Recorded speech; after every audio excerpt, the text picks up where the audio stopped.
All right, hey, it's Saturday, March 5th. Bringing you a Lake of the Ozarks fishing report brought to you by James and Denise Dill Guide Service. Lake level is steadily staying low. It's not fluctuating either way right now. It's 654.2, I believe it is. So it's right at 6 foot low. It's been about 6 foot low for about a week and a half now.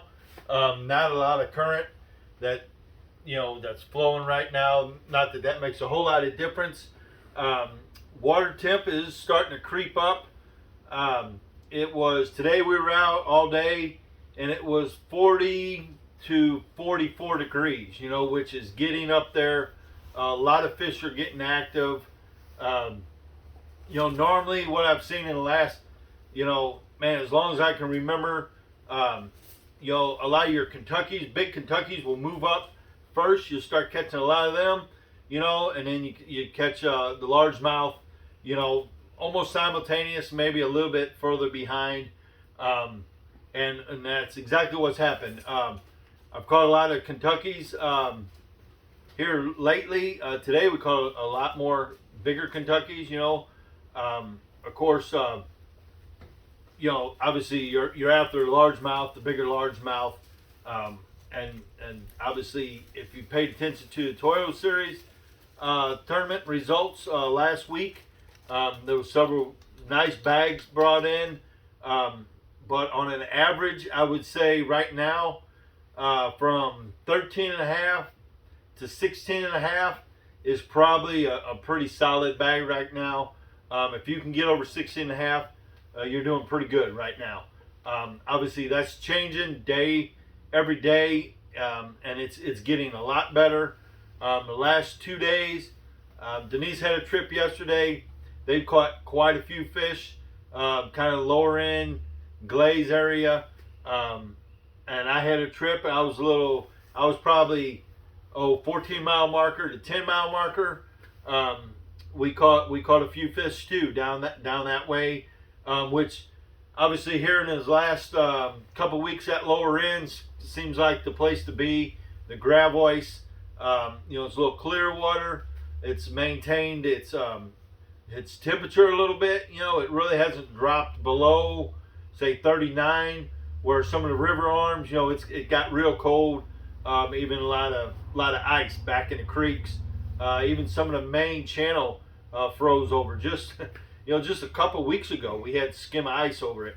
So, obviously that water's taking a little bit longer to warm up. But we've had some warm, breezy days, and that's what does it. It really heats that water up quick. But like I said, that lower end, it's kind of no secret. That lower end from the toll bridge on down has been a pretty hot area. It's been pretty consistent lately. The dam, the big creeks down there, the Gravois, a lot of them bigger creeks up there, and then even working back towards the toll bridge, some of them major creeks has just been consistent. Obviously the river arms, they're due to start turning on any day. I'd like to see that water temp probably creep up another 3 degrees.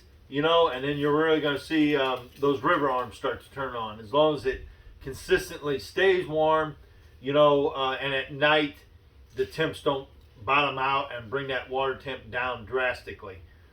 Today, I'm not sure what temp is today. It was pretty warm. I'm going to say mid 50s. Next week, the next probably 3 or 4 days, we're going to have some good weather, 55, 60. And then towards the end of next week, it looks like the bottom's going to drop out of it again. We're going to have low in the teens.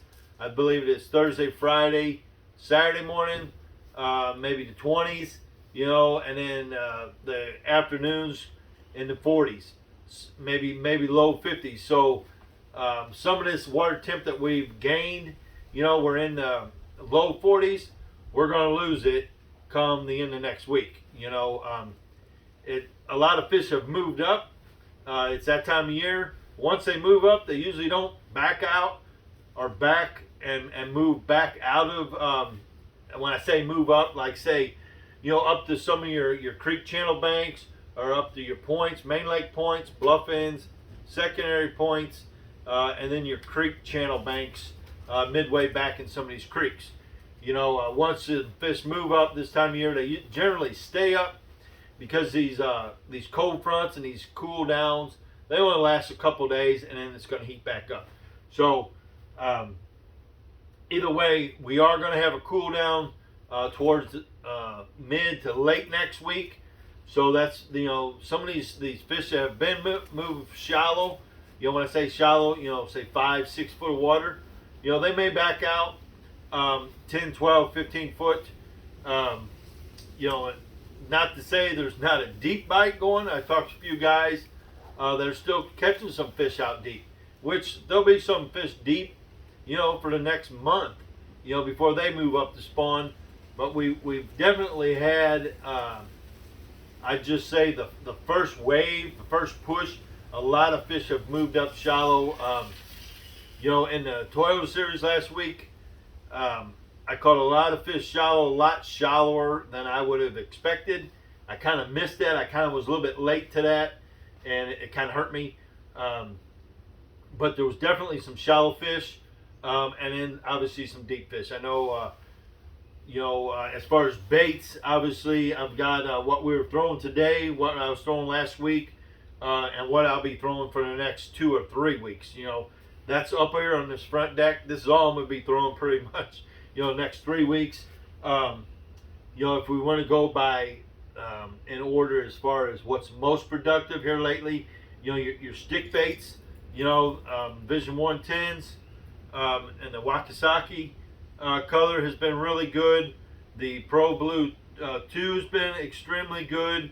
I'm throwing them on, just your medium action rods, stick bait rods. Like these are Falcon Caras stick bait specials. Most of your rod companies are making a stick bait style rod, which is usually 5'10" and 6'2", with a real light action tip, so you can work them stick bait.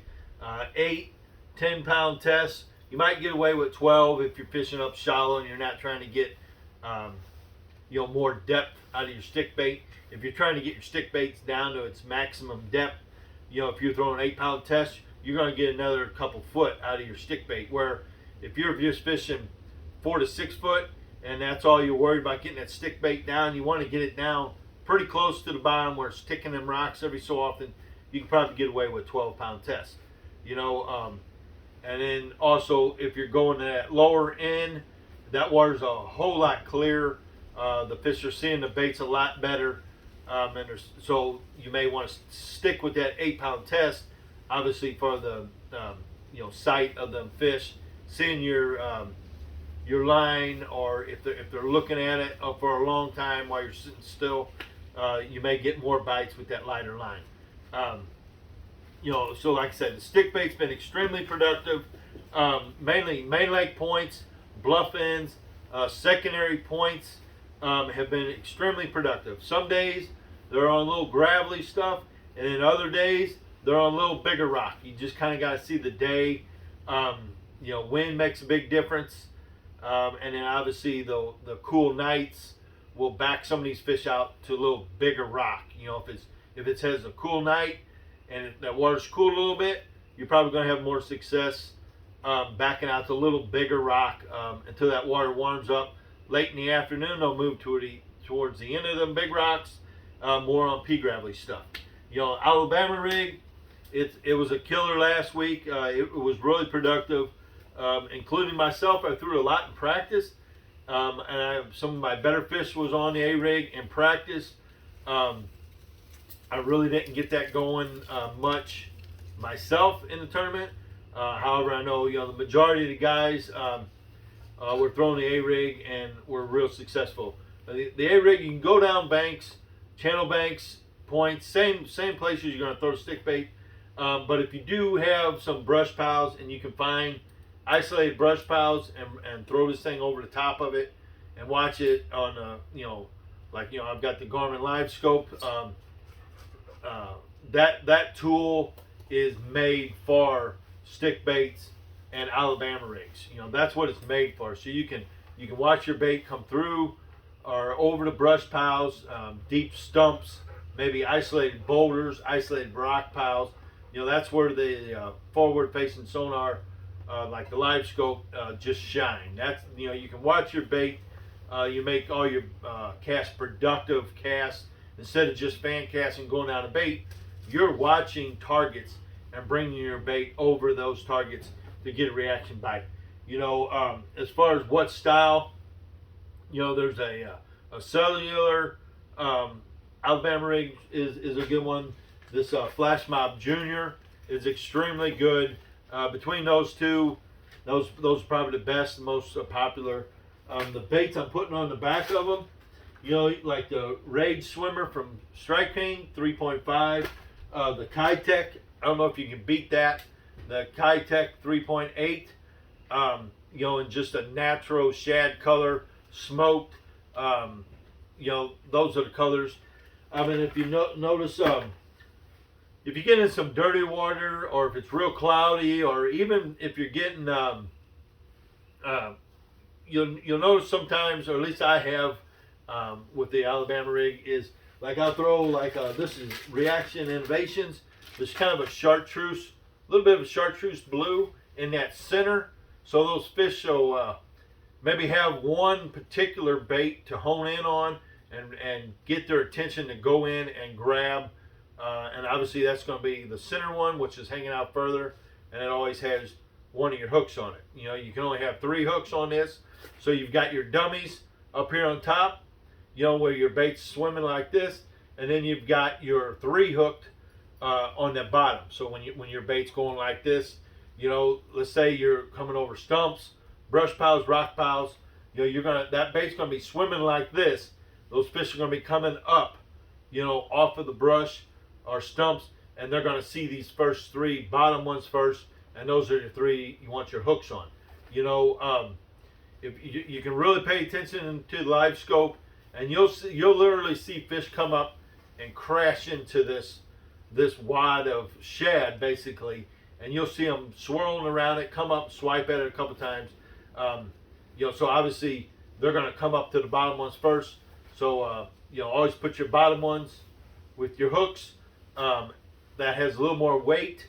Your dummies are on top. That'll keep that bait, swimming the proper way. If you put the heavy hooks on top, that bait will want to roll over on you sometimes. So if you're rigging up the A rig and you want to know how to rig it, that's how you want to rig the thing. Like I said, you can just go down the bank and throw it.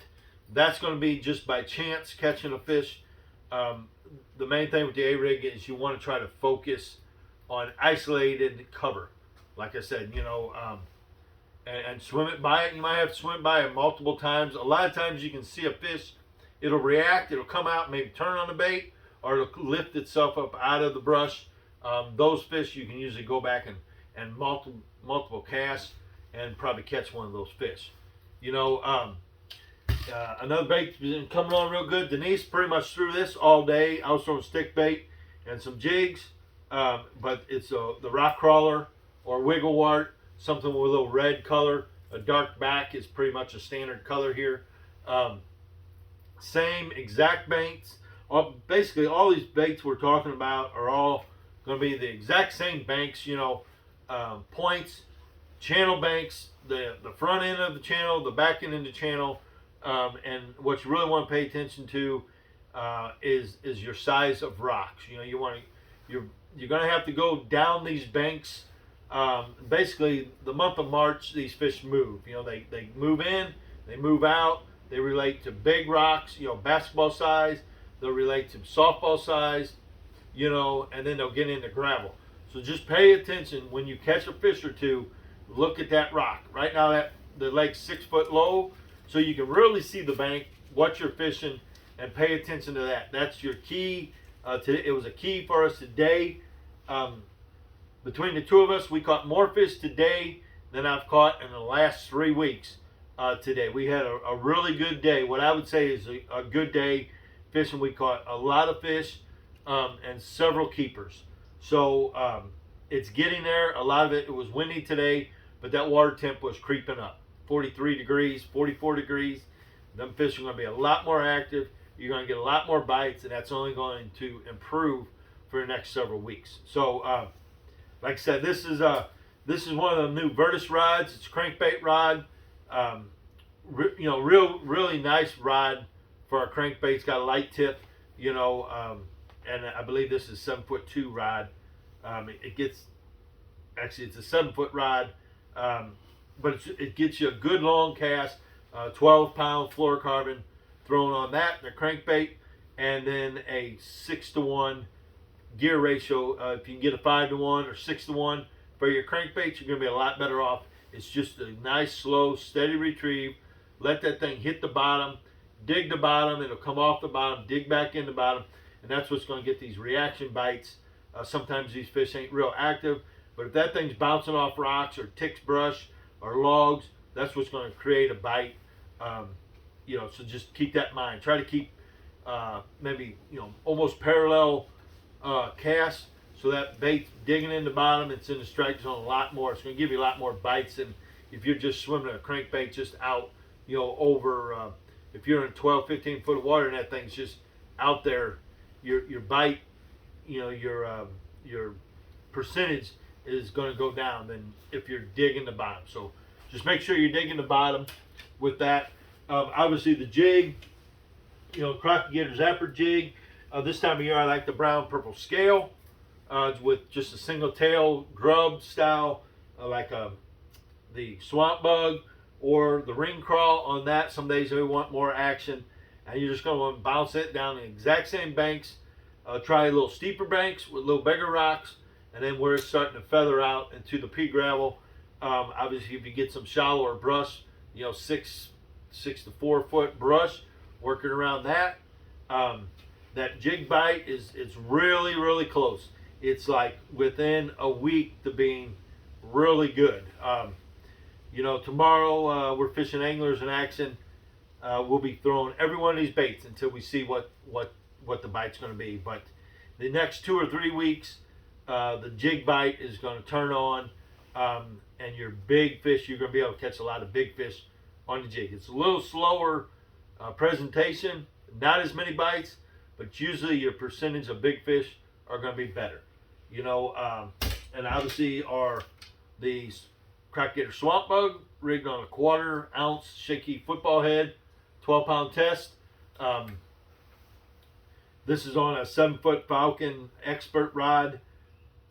This is the head turner with the Hypermag Lose reel. On both of these, they're Hypermag 8-to-1 gear ratio. Just a faster gear ratio on your jig. Your bottom baits, you're bouncing it. The reel doesn't matter until you set the hook, and then you're trying to get them into the boat. So that the higher gear ratio is why I like that on that. On the jig, I usually throw a 15-pound test. On the Swamp Bug, I'm throwing 12.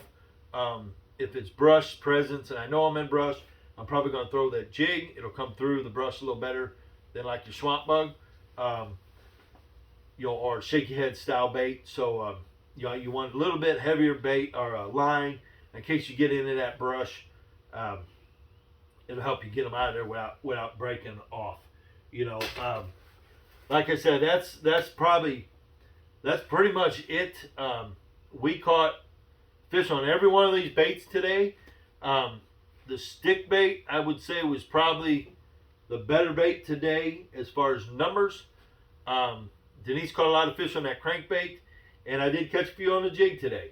The jig caught a couple of the better fish. But actually, honestly, all three, the jig, the stick bait, and the wiggle work had 3-pounders. I did have 1 4-pounder on the stick bait. And the others were just a lot of 16-inchers. A lot of these males moving up. A lot of keeper Kentuckys. I had a Kentucky today. I weighed it just for the fun of it, and it was right at 3 pounds because it was just a big, pretty fish, And I can't remember what that came on. Probably stick bait because I threw that a lot today. But not a lot's going to change as far as lures, presentation, where you want to fish for the next, I'm going to say 3 weeks. It depends on if water temp creeps up to the upper 40s, then obviously your spinnerbait's going to start coming into play. But we'll talk about that in a couple weeks if we get there. But right now, these baits, I'd probably just stick with these baits. You're going to start getting a lot of bites, a lot more keeper bites. And with the water being low, I actually took a couple pictures myself out there today. That water's 6 foot low. There's so much stuff sticking out of the water and exposed. Transition banks, big boulders, that are usually, 5 foot under the water. Brush piles, man, around some docks, there's just a lot of artificial structure. There's everything. There's boat lifts sticking up, just barely at the surface. These are all going to hold. All this stuff is going to hold fish here in April. So make a lot of mental notes. Maybe put you some waypoints on your graphs. Maybe take some pictures and just keep a good mental note of where some of that stuff is, because that stuff's all going to come into play here in just about a month. When a lot of fish are shallow and they're looking for cover, they're looking for places to set up and make a bed. That's where they're going to set up, next to a piece of structure. Just keep that in mind. If you're not catching a lot of fish, just idle around and look for some of that stuff, because it's going to come into play here, real shortly. So, boy, that's about all I got for you. Just get down here. Believe it or not, we've seen a couple cruiser boats out today, a couple runabouts. I know it's been 70 degrees. They're going to come out, but I don't look for many of those until mid next month. So this is a prime time to come here to the Ozarks and catch you some fish. Get out there before it gets too rough, too crazy. As always, if Denise or I can help you get on to what's going, and just kind of show you what to look for, or what we look for, and the baits, and then not so much the baits, but how we use them, how we throw them, whether it be the jig, the bottom baits, how we work them, how we like to work it, the stick baits, the crankbaits, what to look for. Obviously give us a call, 573-204-9005. Gets a hold of me, 314-226-3099. We'll get you a hold of Denise. Give us a call, and we'll go out and we'll have a good time and catch some fish, and see if we can't help you out. So until next time here, I'll start picking up the reports. I've been kind of skipping a week. A lot of things haven't changed. We've been busy, but here we'll start picking up the reports here every week as things change, and keep you updated what's going on. So until next time, thanks for tuning in. We'll see you.